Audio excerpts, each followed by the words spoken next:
ఓకేనా?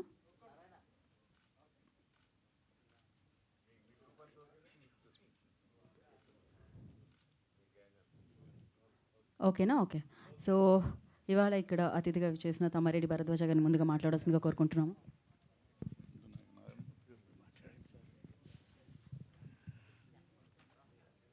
అందరికీ నమస్కారం.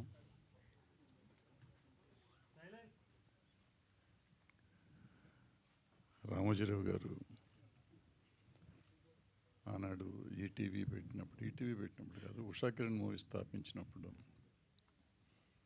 అప్పటికే మేము సినిమాలు తీస్తున్నాం. నేను పోకూరు బాబురావు గారు, నారాయణమూర్తి గారు, మహేంద్ర గారు, ఇట్లా ఒక మాదిరి సినిమాలు చేస్తున్న బ్యాచ్ మేమే ఉండేవాళ్ళం అప్పట్లో.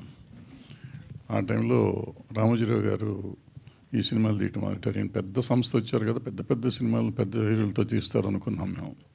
అలా కాకుండా మేము చేసే సినిమాలు లాంటి సినిమాలే చేశారు.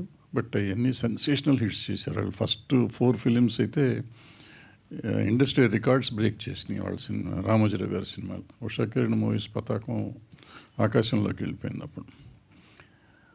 ఆయన ఏ ఆశయాలతో ఆ రోజు స్థాపించారో తర్వాత ఎందుకో కానీ కొంతకాలం వెనకబడ్డారు వాళ్ళు. ఈటీవీ విన్ పెట్టినప్పుడు కూడా ఈటీవీ విన్ ఆయన ఒక కళ. ఈటీవీ విన్నే కదా, ఈటీవీ స్మాల్ ఛానల్స్ 60 అనుకుంటా కదా అప్పుడు పెట్టింది, 60 ఛానల్స్ పెట్టినప్పుడు ఒక కళ. అది ఈటీవీ విన్ మన తెలుగులోకి వచ్చింది. సో ఈటీవీ విన్ వచ్చినాక అన్ఫార్చునేట్గా ఆయన మనతో లేరు. కానీ ఆయన ఆశయాన్ని ముందుకు తీసుకొచ్చి ఇవాళ ఈటీవీ విన్ను ఆ సినిమాలు తీసుకురావడం కాకుండా ఏదే రోజైతే ఉషా కిరణ్ మూవీ స్టార్ట్ చేసిన ఉద్దేశం ఉందో ఆ ఉద్దేశాన్ని వాళ్ళు ఈటీవీ విన్ను ఈ టీం అంతా కలిసి నిలబెట్టి ఆయన అక్కడ పైనుంచి డెఫినెట్గా ఆయన చాలా ఆనందిస్తూ ఉండుంటారు. నేను ఆపింది వీళ్ళు బాగా ముందుకు తీసుకెళ్తున్నారు అని అనుకుంటున్నాను. ఇవాళ చిన్న సినిమా తీయటం మాలాంటి వాళ్ళం అసలు నేనైతే మానేసా. 15 ఏళ్ళు నేను సినిమా తీసి మళ్ళీ ఇప్పుడు ఏదో ప్రయత్నం చేస్తున్నా. అది కూడా ఈ కుర్రాళ్ళంతా చేస్తున్న దీన్ని చూసి మనం వెనకబడిపోవటం ఎందుకు, మనం ముందుకు వద్దామనే ప్రయత్నం చేస్తున్నాం. ఆ ధైర్యాన్ని ఇచ్చింది ఈటీవీ విన్ను. ఆ ఈటీవీ విన్ అంటే దాని వెనకాల ఉన్న టీం అంతా. అంటే ఇవాళ చాలామంది రైటర్స్ లేరు, డైరెక్టర్స్ లేరు, కొత్త వాళ్ళు అంతా ఇబ్బంది పెడుతున్నారు అంటారు. మరి నిజంగా లేకపోతే ఇవాళ ఇన్ని అవార్డులు వచ్చిన సినిమాలు, ఇన్ని హిట్ అయిన సినిమాలు ఎక్కడి నుంచి వచ్చినాయి? ఈటీవీ విన్ నుంచి వచ్చినాయి. And smallest budgets.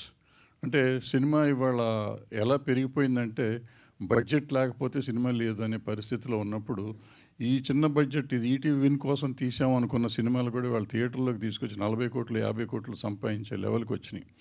అంటే ఎంత ధైర్యాన్ని ఇచ్చారు సినిమా ఇండస్ట్రీకే కాదు, సినిమాలు కొత్తగా వచ్చే వాళ్ళందరికీ ఒక ధైర్యాన్ని ఇచ్చారు.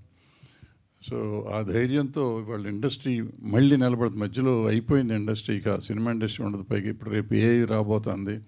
ఇవాళ ఇంకేముండదు, ఇండస్ట్రీ ఉండదు. ఈ విఎఫ్ఎక్స్లు వచ్చినాయి, అవి వచ్చినాయి, ఇవి వచ్చినాయి. నాకు కంగారు పడుతున్న రోజుల్లో ఈ పిల్లలందరూ కలిసి నిజంగా ఇండస్ట్రీకి ఒక ధైర్యాన్ని ఇచ్చారు. ఇండస్ట్రీ కొత్తగా వచ్చే వాళ్ళకు ఒక ధైర్యాన్ని ఇచ్చారు.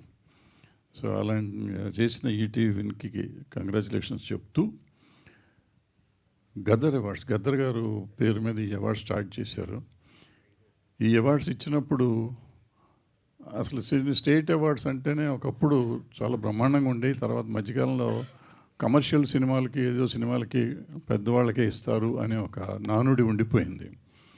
కానీ ఈ సంవత్సరం అవార్డ్స్ చూస్తే హ్యాట్స్ ఆఫ్ టు జ్యూరీ. ఆ